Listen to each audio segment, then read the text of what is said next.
Alasan pertama kenapa lu masih miskin adalah lu nyaman untuk jadi seorang loser atau gue sebutnya pecundang.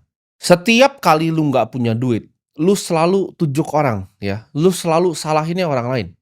Ini mentalitas yang dipunya sama orang-orang miskin. Mereka selalu nyari alasan atas kesialan di hidupnya. Ketika mereka nggak punya duit, mereka salahin, "Oh, bosnya kurang gaji mereka." Ketika mereka nggak punya duit, mereka salahin pemerintah. "Oh, kenapa bikin kebijakan seperti ini?"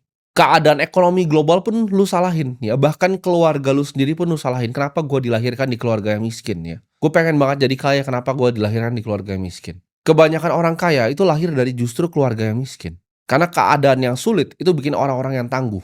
Semua orang ya dan semua hal lu salahkan atas diri lu yang nggak bisa kerja keras. Padahal sebenarnya kalau kita mau lihat, ya lu yang sebenarnya nggak becus dan nggak punya skill. Selama lu masih nunjuk jari ibaratnya keluar, lu masih nunjuk orang begini, lu nggak akan pernah keluar dari yang namanya kemiskinan. Kita sebagai seorang pengusaha, seorang investor itu harus sering salahin diri sendiri. Karena ketika gua bikin keputusan di market itu nggak ada yang bisa gua salahin kecuali diri gua sendiri. Orang miskin itu nggak pernah fokus ke dirinya ya, karena kenapa? Hatinya itu penuh dengan kebencian, penuh dengan iri, penuh dengan dengki ya. Ketika gue bikin acara misalnya kemarin, orang akan berkomentar, "Oh, sales Bitcoin," gitu. Padahal gue datang ke situ bersama triliuner yang lainnya, ya. Untuk ngajarin memang mereka-mereka yang emang udah pengen belajar gitu loh.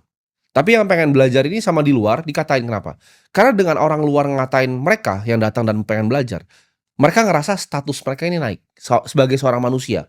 Mereka miskin, hidupnya nggak enak ya, nggak ada yang bisa dibanggain, diinjek-injek sama mertuanya, yang mereka bisa lakukan apa? Ngatain orang di TikTok. Kan mereka cuma scrolling doang, mereka ngatain. Oh, ini sales Bitcoin dan pengikutnya. Mereka nggak paham aset itu apa yang sebenarnya gue pengen ajarin di sana, apa yang didapatkan dari orang-orang yang datang di acara tersebut. Mereka nggak peduli, mereka mau nyalain semuanya kecuali diri mereka, ya. Iri dengkinya besar sekali dan kebenciannya luar biasa terhadap hidup dan dunia dan bahkan benci sama dirinya sendiri. Makanya gue kasihan kadang kalau lihat orang seperti itu. Kalau miskin mintanya bansos dan paling hobi nyalain orang lain.